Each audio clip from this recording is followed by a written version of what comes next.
Have you ever wondered, why is it that, facing the same misfortune, some collapse while others rise stronger than ever before? Is the secret hidden in fate or in the way they train their mind and spirit? The Stoics, thousands of years ago, left us a profound answer.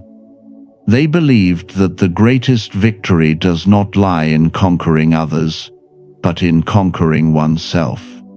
Epictetus once said, "You may fetter my body, but no one can ever hold my mind." This was his affirmation that, no matter how turbulent the external world may be, the power of mastery remains in your hands. In today's world, we confront countless storms of the mind: work pressures, fear of failure, endless comparisons on social media. A single criticism, or even a minor setback, can easily throw our thoughts into chaos. Yet if we learn to discipline our spirit, as the Stoics did, we become unshakable, calm in the midst of turmoil, clear-headed before adversity, and free even when the world around us is unsettled. So how can one attain such a spirit? Let us embark on the journey of Stoic philosophy, where 10 simple yet profound principles will help you train your mind and equip you to triumph in every circumstance of life. Principle 1. Embrace adversity. In modern life, each of us longs for ease, a smooth path with little friction and few challenges. Yet reality always proves otherwise. Every road has potholes, every plan carries risks, and every person, at least once in life, faces a great trial. So how should we view adversity? For the Stoics, adversity is not an enemy, but the greatest of teachers. Seneca once wrote, "Difficulties strengthen the mind, just as fire tempers gold. Gold only shines when tested in fire, and human beings only reveal their true strength when passing through hardship. If life were nothing but ease, we would remain forever weak, dependent, and fearful. But when we endure trials, we learn to stand firm, to grow more confident, and to mature." Think back to the times you faced a setback. Perhaps it was failing an exam, losing a job, or a relationship falling apart. In that moment, you felt pain, perhaps even despair. Yet, looking back later, you realize it was that very event that awakened you, forced you to change, and opened a new path forward. Hardship may feel like a storm, but beyond the storm lies a clearer sky. The Stoics never advised us to seek suffering, but they taught us to accept it and to learn from it. Marcus Aurelius reminded himself, "The obstacle on the path becomes the path." His meaning was clear. Instead of avoiding difficulties, transform them into stepping stones for progress. A stone in your way can make you stumble, or it can serve as the step that lifts you higher. At work, you may encounter a failed project. Rather than blaming yourself or others, see it as a real-world class in management, leadership, and preparation. In relationships, you may suffer betrayal. Instead of letting it destroy your trust, take it as a lesson in choosing wisely, setting boundaries, and respecting yourself. In health, an illness may bring suffering, but it also reminds you to value your body and adjust your lifestyle. One Stoic practice was to deliberately expose oneself to mild hardship. Seneca would sometimes choose to live as if poor for several days, eating simply, wearing tattered clothes, sleeping on the floor. He did this not because he was destitute, but to remind himself, If one day I lose everything, I can still live. It was a way to train the mind to be at home with lack, so that true adversity would never bring fear. You can apply this in everyday life. From time to time, take a cold shower instead of a warm one. Walk instead of driving. Set aside your phone and live a day without social media. These small acts remind you that you can live well without every comfort, and that adversity is never as frightening as it seems. The key is to change the question. Instead of asking, "Why is this happening to me?" ask, "What is this trying to teach me?" The first question makes you a victim. The second turns you into a student. And once you are a student, adversity becomes the classroom, and life itself becomes the devoted teacher. Adversity carries another gift. It reveals the true nature of ourselves and others. In times of ease, anyone can appear kind or resilient. But in hardship, true character emerges. Only through trials do you see who your real friends are, who are the trustworthy companions, and only then do you see your own limits and hidden strength. Look at history. The greatest figures were not those who never failed, but those who rose after failure. Epictetus was born a slave, enduring both physical and mental torment, yet from that adversity, he forged a mind unshakable. Marcus Aurelius ruled the Roman Empire during years of war and plague, yet he remained serene enough to make wise decisions. They did not escape suffering, but they turned suffering into a teacher. Even in modern times, you see this truth in people who overcame adversity to achieve greatness. A disabled athlete winning medals, an entrepreneur rebuilding after bankruptcy, someone who endured the loss yet became a source of inspiration for thousands. Their common thread is this: they chose to embrace adversity rather than flee from it. And you can do the same. Next time you face hardship, instead of despairing, take a deep breath and remind yourself, this is a lesson. This is an opportunity to train. With just that shift in perspective, adversity ceases to be darkness. It becomes the torch that lights your path. When you dare to look at adversity through the eyes of a student, fear disappears. For the worst that can happen is simply that you learn something new. And in that journey, each difficulty, each trial, helps shape you into a stronger version of yourself. Principle 2. Control your emotions. In daily life, nothing torments us more than our own emotions. A careless remark from someone can rob us of sleep. A disapproving glance can trouble our thoughts for hours. A small mishap on the road can ruin an entire day. The problem does not lie in the event itself, but in our reaction to it. And this is why the Stoics considered mastery over emotions one of the most essential foundations of an unshakable spirit. Epictetus warned, "He who can anger you becomes your master." At first glance, this may sound simple, but it cuts straight to the truth. When we allow others to provoke us, we have already handed them the keys to our minds.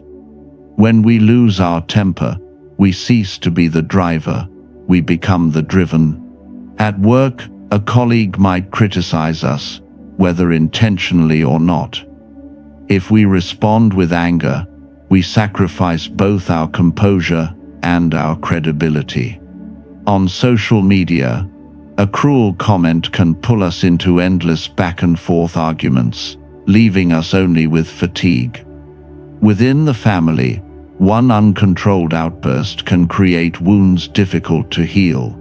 All of this begins with a single cause: our failure to control our reactions. The Stoics did not teach us to deny emotions.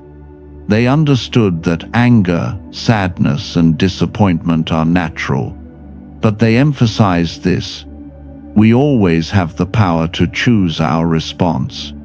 Between event and reaction lies a space. Whoever learns to use that space will master themselves. Marcus Aurelius reminded himself in Meditations, between stimulus and response lies a space. In that space lies our freedom and our power. That space may be no more than a second, but it is enough to decide, will we react with impulsive emotion or with reason and the values we hold? Imagine you are driving and someone cuts you off. The common reaction is anger, honking, swearing, shouting. Yet, you can also choose to breathe deeply, assume they might be in a hurry, and continue your journey. Both responses are within your reach. The question is, do you want freedom, or do you want to be a slave to anger? A very practical exercise is the 3-second pause. Whenever irritation rises, stop, take a deep breath, and count to 3. Those 3 seconds are the bridge that carries you from instinct to reason. As your breath slows and your heartbeat calms, you will see that the situation is rarely as serious as it first seemed. You can also practice questioning your emotions. When angry, ask, is this worth losing my peace over? When sad, ask, will this feeling help me solve the problem? More often than not, the answer is no. And when you see that clearly, you gain the strength to let go. In reality, many great leaders demonstrated this mastery of reaction. Winston Churchill faced relentless criticism, yet often replied with wit rather than rage. Nelson Mandela, after 27 years of imprisonment, walked free, not with hatred, but with forgiveness, leading his country toward reconciliation. Had they let emotion rule them, history might have taken a very different turn. We may not govern nations, but each of us governs a small nation every day, our own mind. If we do not rule it, then who will? And if we do rule it, no one can make us suffer without our consent. Try applying this principle today. When someone says something unpleasant, instead of responding at once, smile and stay silent. When you face a tricky situation, instead of snapping, breathe and search for a solution. Each time you succeed, you are strengthening your mental muscle. Controlling emotions does not make you cold or unfeeling. On the contrary, it makes you free. You still experience anger, sadness, disappointment, but you do not let them steer your life. You hold the wheel, not the storm of feelings.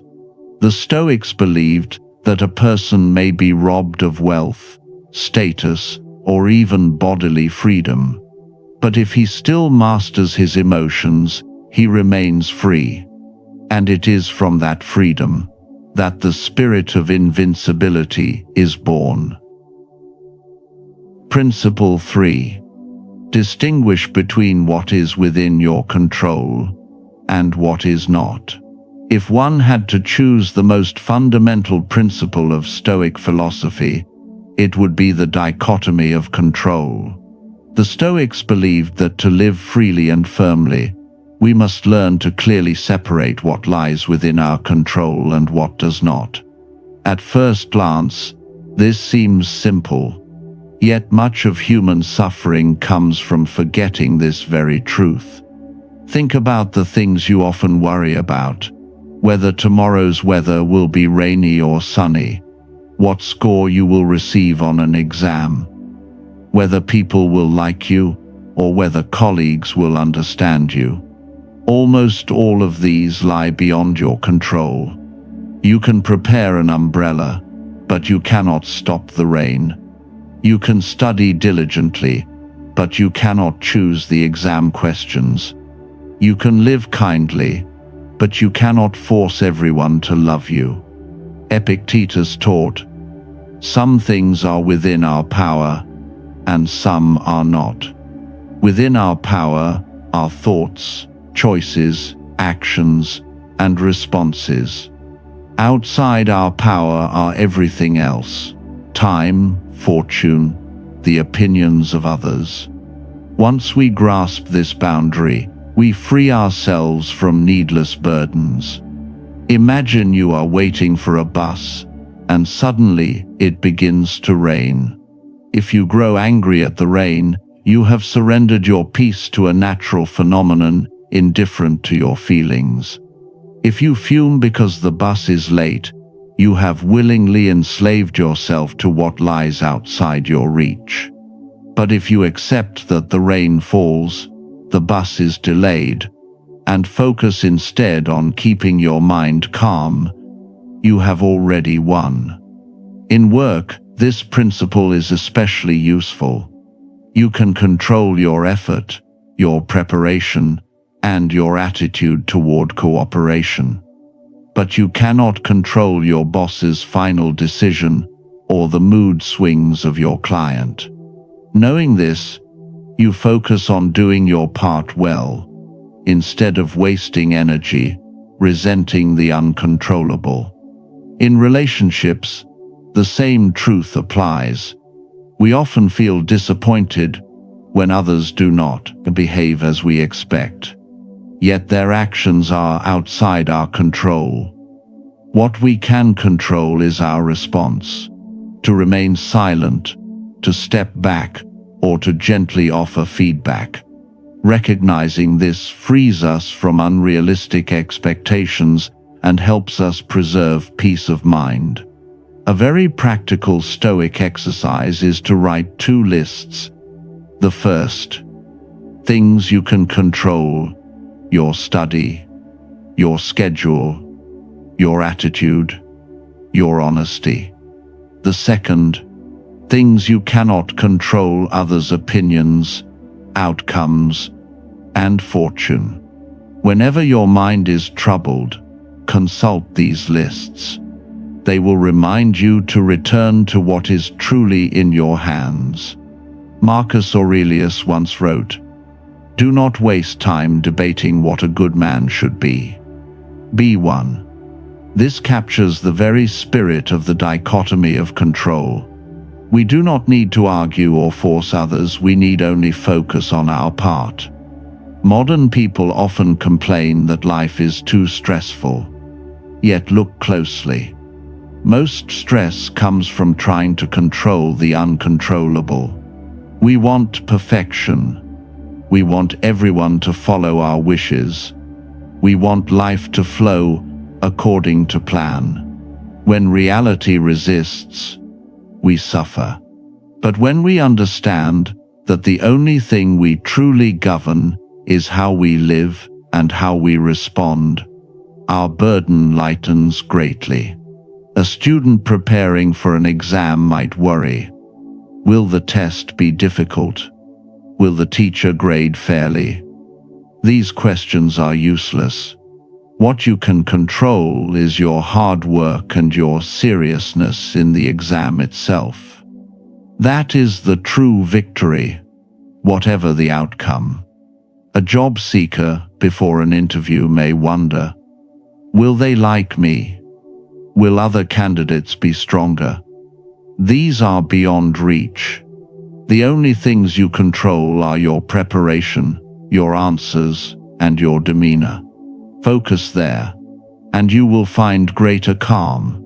This principle has a powerful effect. It saves your mental energy. Instead of scattering energy over futile concerns, you gather it to nourish what is essential and achievable.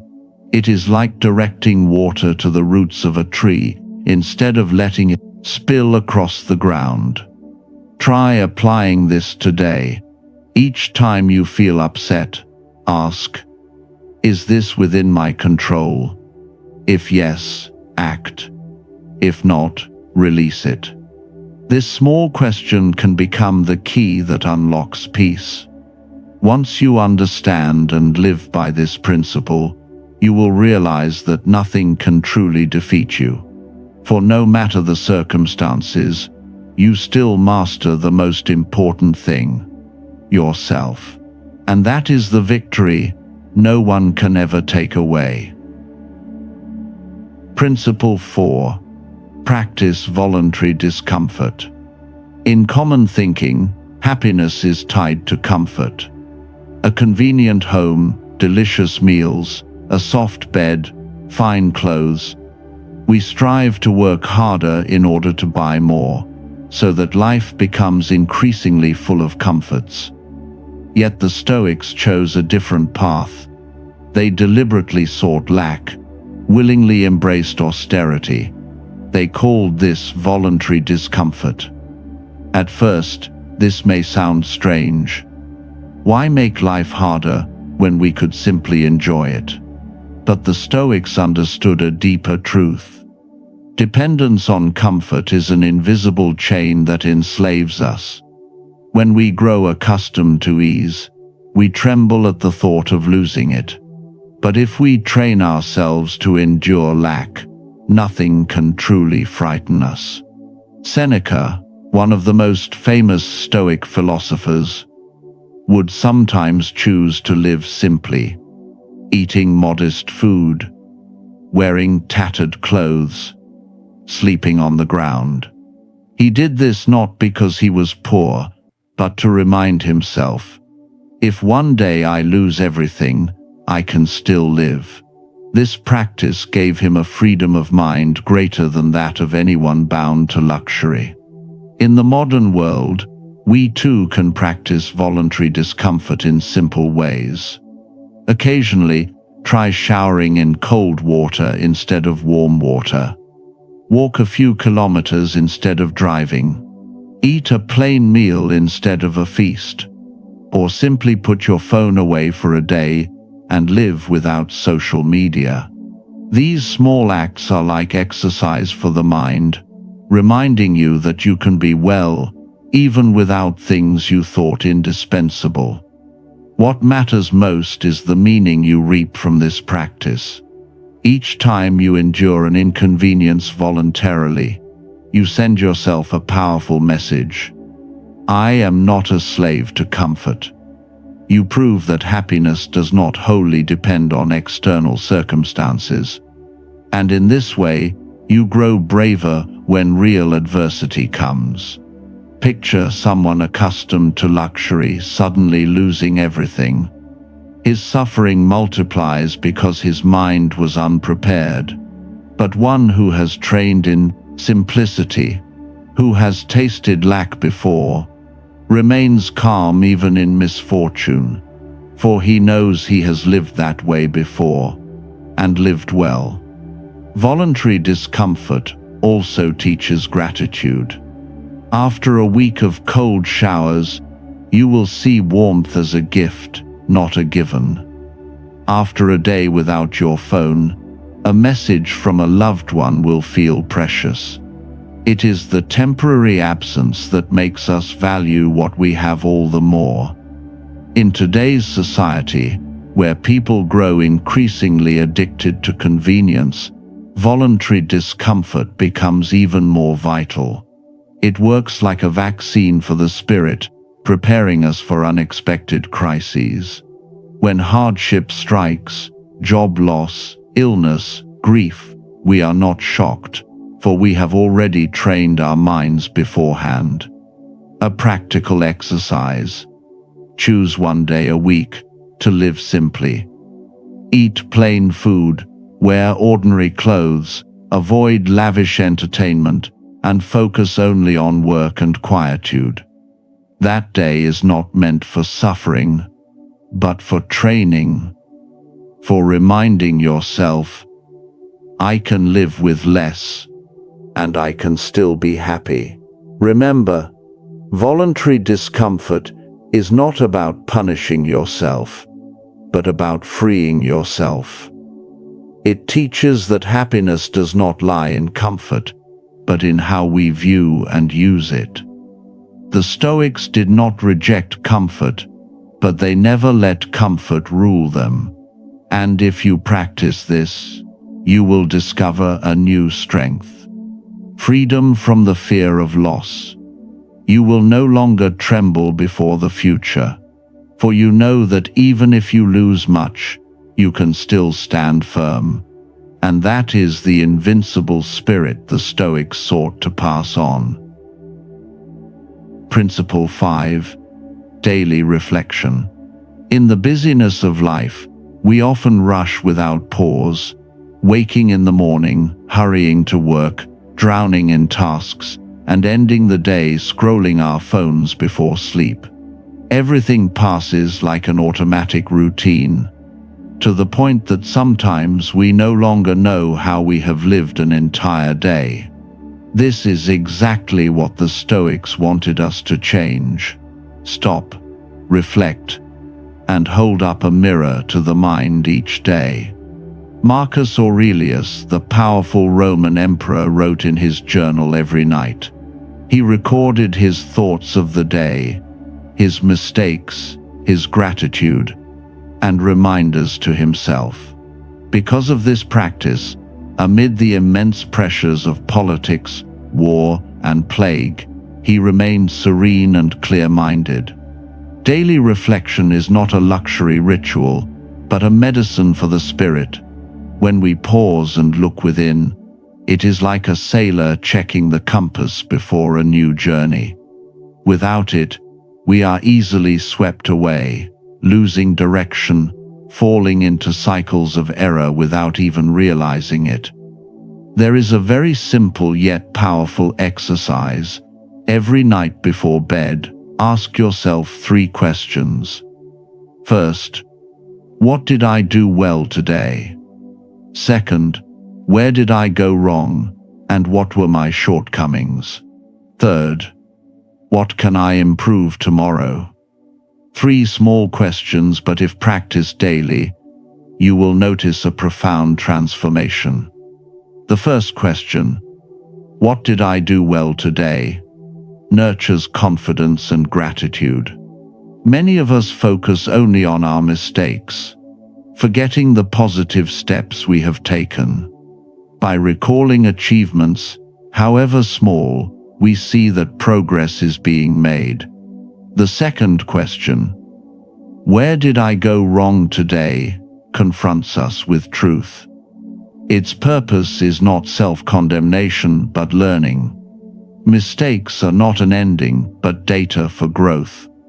By daring to face them, we create the chance to improve. The third question, what can I improve tomorrow, brings hope and direction. It turns reflection into motivation, so that each day you take a small step forward instead of standing still. The Stoics believed that no day is wasted if we extract a lesson from it. Seneca once wrote, "No one learns more from another than from himself. For it is our own experiences, emotions, and daily choices that form the true book worth reading." Imagine going through a stressful day at the office. Without reflection, you carry that frustration into your sleep and wake heavy-hearted. But if that evening you sit quietly, record your feelings, and analyze the cause, you feel lighter. You might realize your colleague had no ill intent, only their own stress. You might see that you let your emotions take over. And you promise yourself to stay calmer tomorrow. In this way, you sleep more peacefully and wake with renewed strength. In today's world, reflection is more necessary than ever. Surrounded by endless information, we absorb hundreds of news items, comments, and images daily. Without pause to filter and examine, our mind becomes like a dusty room stifling over time. Reflection is the act of cleaning that room, giving us fresh air and clarity. Another effective way is journaling. You don't need to write much, just a few lines will do. What matters is honesty, not eloquence. Journaling is like conversing with yourself, helping you recognize your thoughts and emotions. Many are surprised to discover that simply writing them down clears half the confusion from their minds. Consistent reflection allows you to gradually come to know yourself better than anyone else. You learn your strengths to build upon, your weaknesses to correct, and most importantly, the direction you are heading. This is the foundation for a purposeful life, rather than being swept aimlessly by chaos. Daily reflection also cultivates humility. When you see clearly that you still make mistakes, arrogance fades. When you acknowledge your progress, gratitude grows for yourself and for those who helped along the way. Try beginning tonight. Before bed, put down your phone and sit quietly for a few minutes. Close your eyes and ask yourself those 3 questions. Better yet, write them down. Do not see this as a burden, but as a gift to your mind. Each line you write is a step closer to self-mastery and peace. The Stoics believed that a day without reflection is a wasted day. But a day examined, even one full of mistakes, is a day of value because it plants the seed of growth. And day by day, night by night, we train a steady mind and build a spirit truly unshakable. Principle 6. Focus on the present. One of the greatest causes of human unrest is that our mind is not in the present. We are either haunted by the past or carried away by worries about the future. The past has already passed, the future has not yet come, and yet we allow both to imprison us while the present, the only thing that truly exists, slips away. Marcus Aurelius once reminded himself in Meditations, "Do not act as if you were going to live 10,000 years. Time is passing." For the Stoics, the present is the only moment that belongs to us. We cannot change the past, nor can we grasp the future. But here and now, we can choose how to live, how to act, and how to think. Look at daily life. When eating, we rarely pay attention to the taste, because the mind is preoccupied with unfinished work.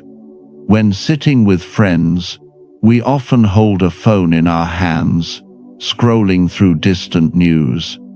When working, we are already thinking about the next vacation. The result, we are not truly present in any moment. And this is why we feel lacking. Why time seems to slip by too fast. The Stoics advised, focus on this moment, because this is life itself. The past exists only in memory, the future only in imagination. The present alone is reality. When we live fully in the present, every experience becomes deeper, richer. Imagine walking in a park. If your mind is consumed by tomorrow's meeting, you will miss the green of the leaves, the song of the birds, and the cool breeze. But if you set aside those thoughts, breathe deeply, and simply observe, you will find the present overflowing with abundance. A simple way to practice is mindfulness. Choose an ordinary activity, drinking tea, washing your hands, or walking, and give it your full attention. When drinking tea, notice the warmth, the fragrance, the subtle bitterness. When walking, notice your steps, your breath, your heartbeat. Just a few minutes each day can quiet the mind and make the present more vivid. The Stoics often reflected on the brevity of life to encourage living in the moment. Seneca once wrote, "It is not that we have a short time to live, but that we waste much of it." In truth, one may live 60 years and squander most of them in worry and regret. But if we focus on the present, every day and every hour becomes an opportunity to truly live. At work, focusing on the present helps reduce pressure. Instead of thinking, "This week, I have too much to do," you can say, "Right now, I just need to finish this one task." By breaking time into moments and living them fully, vague anxiety no longer weighs you down. In relationships, presence is a precious gift.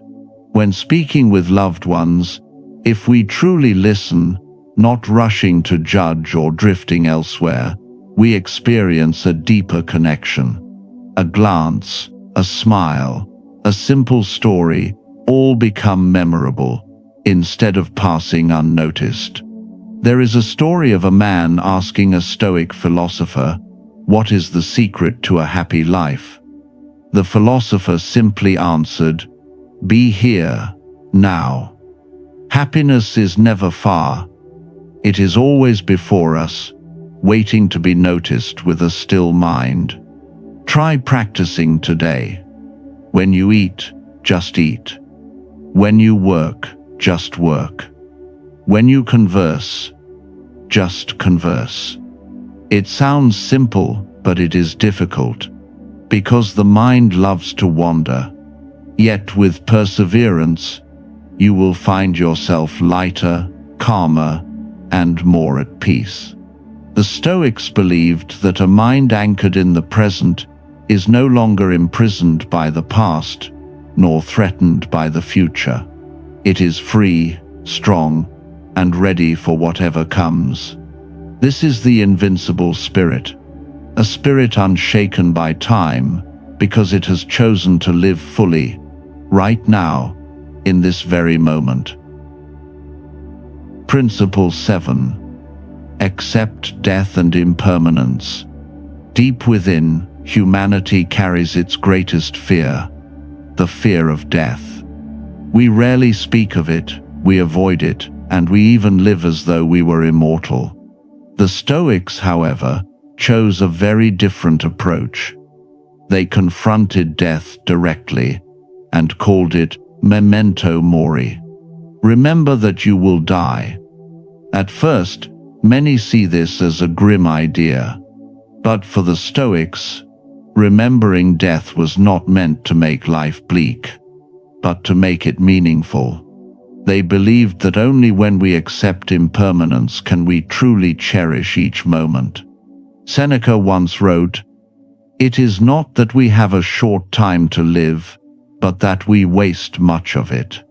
His words reveal a sobering truth. Life is finite, yet we spend time as though it were endless. We postpone what matters, squander our days on trivial anxieties, and when we look back, much of our time has already slipped away. The Stoics reminded themselves each morning, today could be the last day. Though unsettling, such a thought makes us less likely to get angry over trifles. It inspires us to love our family more deeply, knowing there is no guarantee they will still be with us tomorrow. It urges us to act on our dreams now, for there is no time to wait for a more convenient moment. Picture this. If today were your last day, would you waste it on meaningless arguments? Would you hesitate to say, "I'm sorry," or "thank you"? Remembering death compels us to live more urgently, more sincerely, and with greater awareness of the value of each passing moment. A modern example. Many people only begin to live fully after facing a life-threatening illness. Suddenly, They give time to family, pursue passions, and focus on what matters. But we do not need to wait for such a crisis. The Stoics remind us, we can begin today simply by remembering that our time is limited. Practicing memento mori can be simple. Each morning, spend a few minutes reminding yourself, life is not long, today could be my last. Therefore, I will live it fully. Or at night, ask, if this had been my last day, was it well lived? These questions are not meant to darken the spirit, but to stir us to live honestly without delay, without waste. Accepting death also brings calm when loss strikes. Grief is natural when a loved one departs. But if we have reminded ourselves that all things are impermanent, the pain, though real, is lighter, for we know it is the law of life. Instead of collapsing, we learn to treasure the memories that remain. Marcus Aurelius once wrote, "Do not fear death, fear never having begun to live." His words awaken us. Death is not as terrifying as a life wasted in procrastination, in empty ambitions, in vague anxieties. By accepting death, we truly begin to live. So instead of seeing memento mori as a grim curse, let us treat it as a loving reminder. It tells us, call your parents while you still can. Speak words of love while there is time. Walk the path of your dreams while strength remains. For one day, everything will end.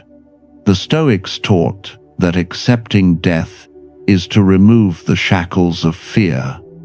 When we no longer fear loss, we are free to enjoy life and to live each day fully. This is why memento mori does not make people weak. It makes them courageous, serene, and unshakable in spirit. Principle 8. View loss as a challenge, not a tragedy. In life, no one can escape loss. Sometimes it is money, a job, love, or even the people we hold dearest. Each loss cuts like a wound, leaving us feeling as if we cannot go on. But the Stoics taught, loss is not a tragedy, it is a challenge. And if seen rightly, that challenge becomes an opportunity for growth. Epictetus once said, "It is not things that disturb us, but our judgments about them." The same event may be an ending for one person and a new beginning for another. What determines the outcome is not the circumstance, but the mind. Think of someone losing their job. For many, it is a crushing blow, the end of a career. Yet for others, it is the very chance to try something new, to start a business, learn a new skill, or pursue a long-held passion. Many success stories began with what seemed like disastrous losses. So it is in love. A breakup can hurt so deeply that one loses faith in everyone. But if seen differently, it becomes a chance to understand oneself, to learn to love more wisely, and to prepare for a better relationship in the future. The Stoics never denied the pain of loss. They knew it brings powerful emotions, and that we have the right to grieve, to cry, even to collapse for a time. But they insisted, after the emotion, we must rise and ask, what is this teaching me? For every loss contains a lesson, if only we are willing to look. Marcus Aurelius wrote, "What stands in the way becomes the way." Obstacles are not blockages, but pathways. If something is taken from us, it may simply be life's reminder that we must seek something more fitting. Think back to a loss you've experienced. At the time, it felt like a tragedy. Yet later, perhaps you realized it opened a new door. Perhaps you met new people, gained priceless lessons, or matured in ways you never could have otherwise. To practice this principle, learn to change the question. Instead of asking, "Why did this happen to me?" ask, "How can this shape me?" The first question makes you a victim. The second makes you a student of life. A simple exercise: whenever you suffer a loss, write down 3 things you can learn from it. Lose money, learn financial discipline. Fail at work, learn humility and adaptability. Lose a loved one, learn to treasure every moment with those who remain. The Stoics believed, no loss can destroy you unless you allow it. Circumstances may take much from you, but no one can take away your freedom to respond. And when you choose to see loss as a challenge, you transform it into strength. In today's world, this principle is especially vital. When a project fails, when a relationship breaks down, when a plan falls apart, we are quick to dramatize, to treat it as a catastrophe. Yet looked at differently, failure is simply part of the journey. It does not end life, it redirects it. The Stoics offered a simple, profound truth. The only true loss is the lesson you refuse to learn. If you gain wisdom, then no loss is wasted. It becomes a brick in the foundation of resilience and resolve. When we learn to live with this mindset, we no longer fear loss so deeply. For even in the most painful defeats, a seed of growth waits to be planted. And that very seed will shape us into stronger, wiser human beings, bringing us closer to the invincible spirit. Principle 9. Keep humility and never stop learning. On the path of cultivating the spirit, there is a silent yet most dangerous enemy: complacency. When we think we know enough, are strong enough, or wise enough, that is the very moment we begin to decline. The Stoics understood this well, and they taught, keep humility and never stop learning. Seneca once wrote, "When we teach, we learn." His words remind us that learning never ends, and even when we pass knowledge to others, we ourselves continue to grow.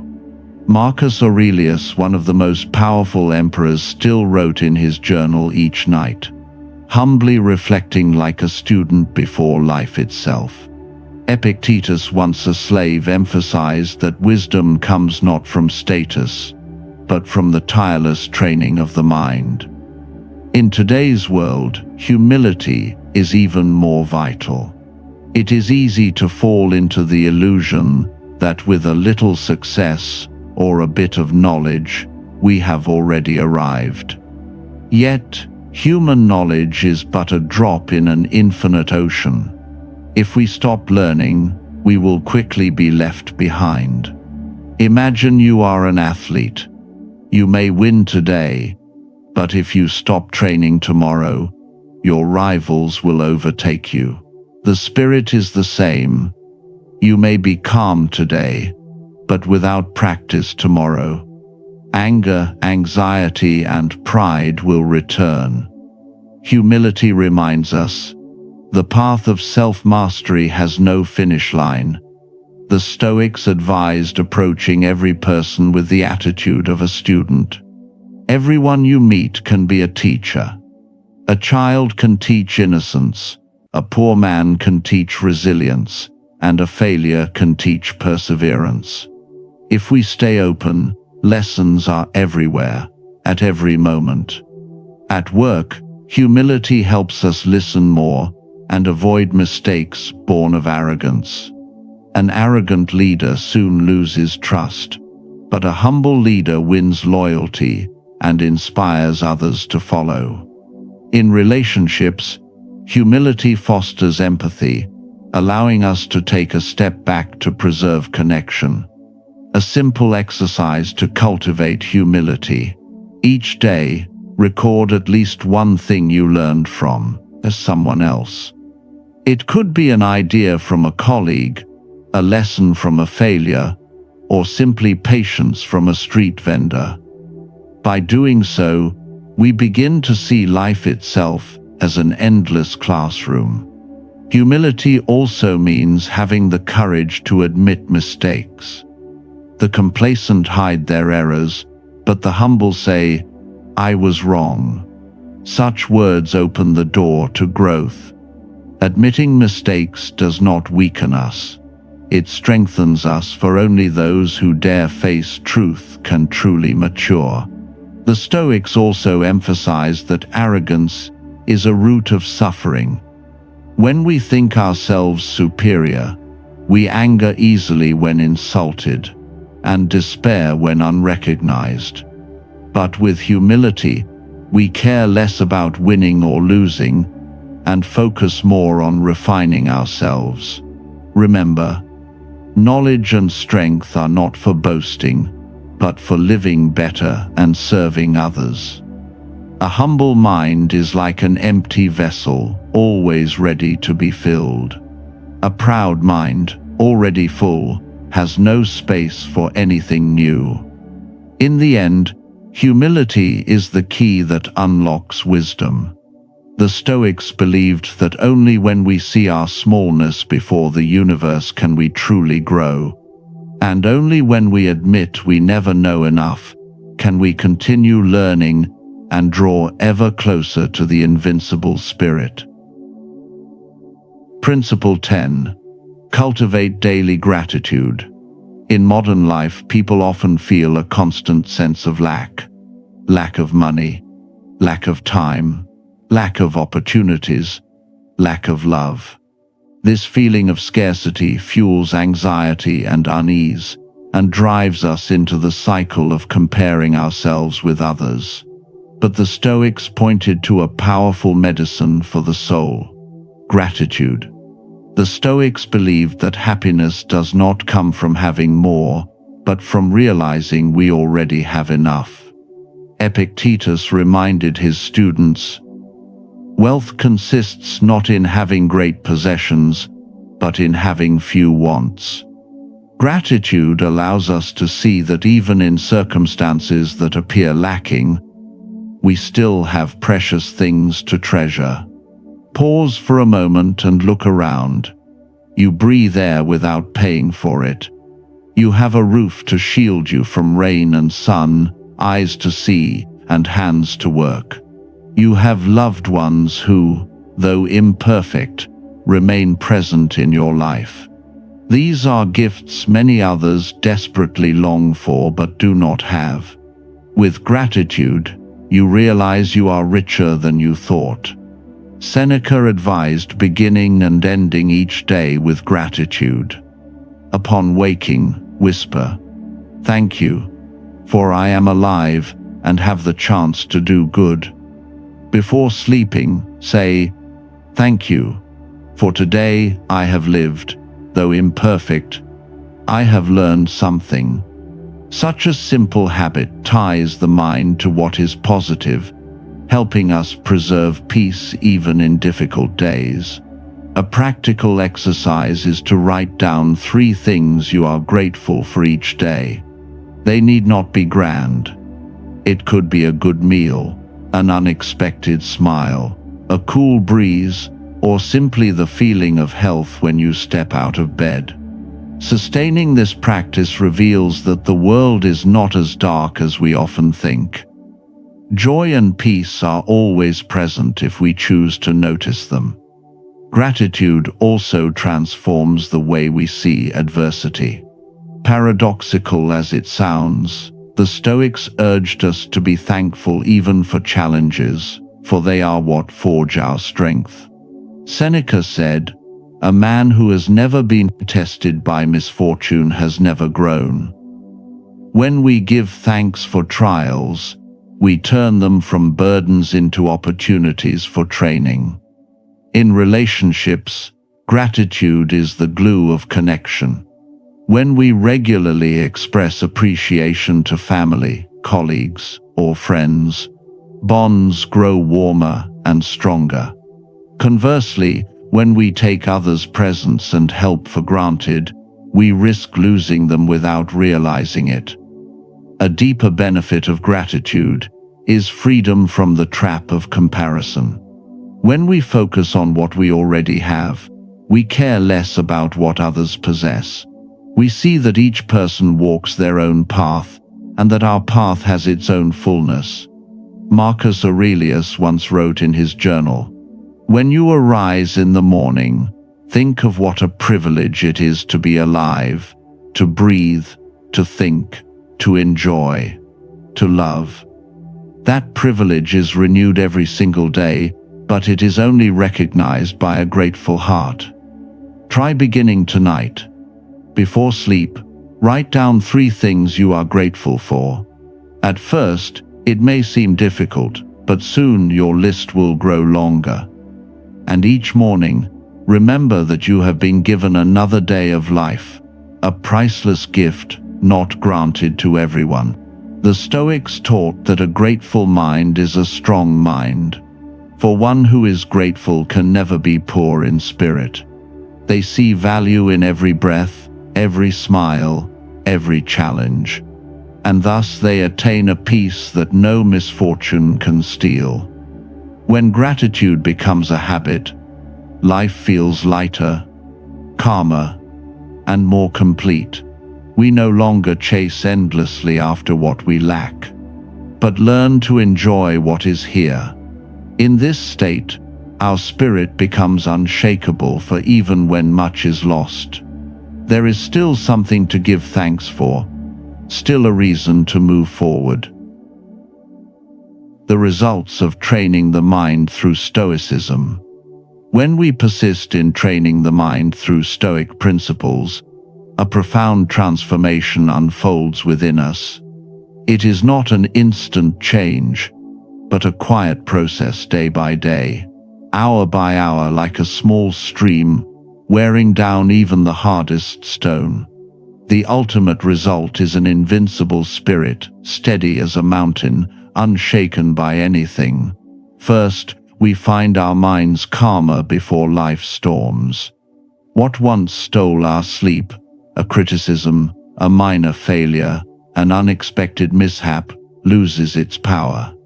Not because we have grown numb, but because we understand that emotion is a choice. We can choose peace instead of letting anger or anxiety consume us.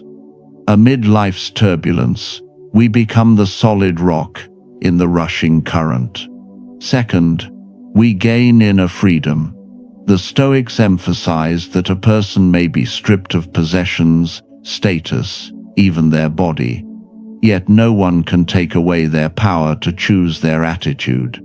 Through training the mind, we realize true freedom does not lie in controlling the world outside, but in mastering ourselves. And with that freedom, no force can imprison us. Third, we develop resilience in the face of adversity. One who has learned to see hardship as a teacher no longer trembles when trials arrive. Instead of panicking, they calmly seek lessons. Instead of complaining, they act. Every failure ceases to be a mortal wound and becomes a step forward in the journey of growth. Fourth, we attain clarity in decision-making. Freed from the sway of anger, fear, or greed, we see matters more clearly. Our choices become more rational, thoughtful, and enduring. The Stoics believed that a peaceful mind is also a lucid mind, and such clarity allows us to travel far without losing our way. Fifth, we discover simple happiness in the present. By learning to live in the moment, we no longer chase distant illusions. We find joy in a modest meal, in a loved one's smile, in a quiet walk, beneath the evening sunday. What was once overlooked becomes a priceless gift. This is the art of enjoying life, an art mastered only by those who learn to pause. Sixth, we nurture gratitude and humility. Through daily reflection and gratitude, we see that life has given us far more than we imagined. Instead of comparing and resenting, we learn to appreciate. Instead of growing arrogant, we bow in humility. And this gratitude and humility lighten our lives, reduce meaningless rivalry, and deepen bonds of love. All these results converge to form a new kind of person, a person invincible in spirit. They are not wounded by words, not destroyed by failure, not carried away by praise or blame. They are not emotionless, but they feel everything deeply while remaining in control. Picture a lighthouse in the storm. The waves may rage, yet the lighthouse stands, shining, guiding ships to safety. One who has trained the mind through Stoicism is the same. Amid the chaos of the world, they are a refuge for themselves and for others. In the family, such a person stays calm in conflict, listening instead of shouting. At work, they do not panic when a project fails, but calmly seek solutions. In society, they are individuals of integrity, unmoved by the crowd, standing firm for what is right. The Stoics never promised that life would be easy. They knew suffering, loss, and failure were inevitable, but they promised something greater. If you train your mind, you will always have the strength to stand. No longer will events control you, you will control how you walk through them. And in this way, you become invincible in spirit. When this transformation comes, you see life through new eyes. You no longer fear the future, nor cling to the past. You live free, serene, clear-minded, and steadfast. This is the greatest reward of training the mind through Stoic philosophy. A reward no wealth or power can ever equal. Conclusion. The greatest victory is the victory over yourself. The journey we have just walked is not a straight road, but a staircase of the spirit. From learning to embrace adversity, to mastering emotions, distinguishing what is within and beyond control, practicing voluntary discomfort, engaging in daily reflection, living fully in the present, accepting impermanence, viewing loss as a challenge, keeping humility, and cultivating gratitude. All 10 principles, if practiced with persistence, will transform your mind into an invincible fortress. And then you will realize something simple yet profound. The greatest victory in life is not defeating others, but conquering yourself.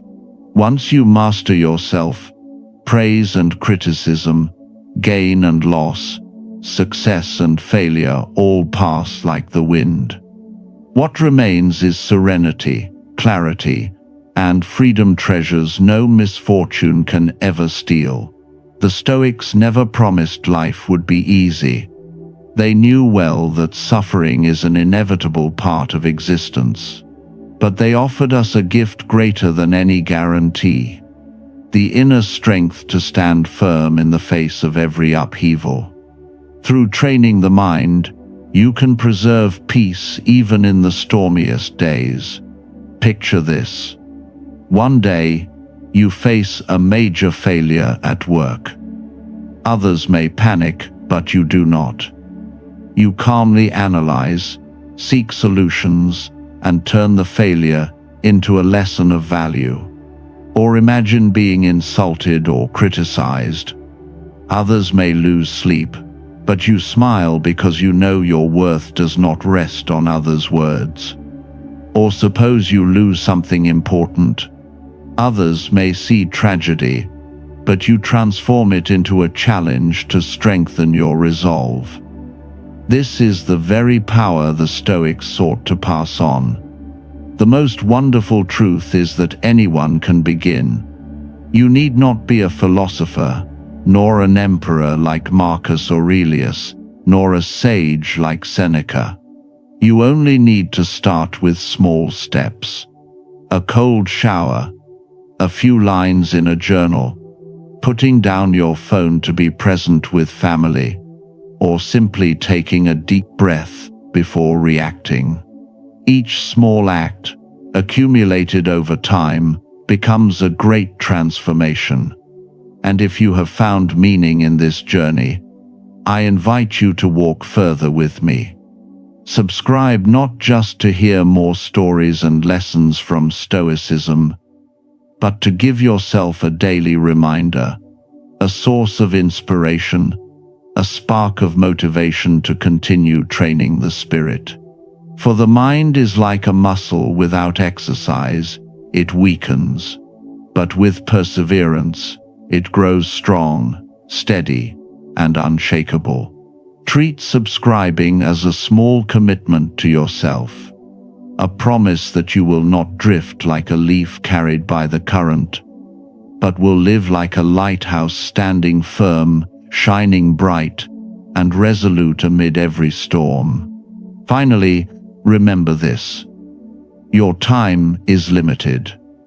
Each passing day is a portion of life that will never return. Do not waste it on pointless worry or endless comparison. Use it to train the mind, to nourish the spirit, to live fully. And one day, when you look back, you will smile and realize life was not always smooth, but you always stood firm.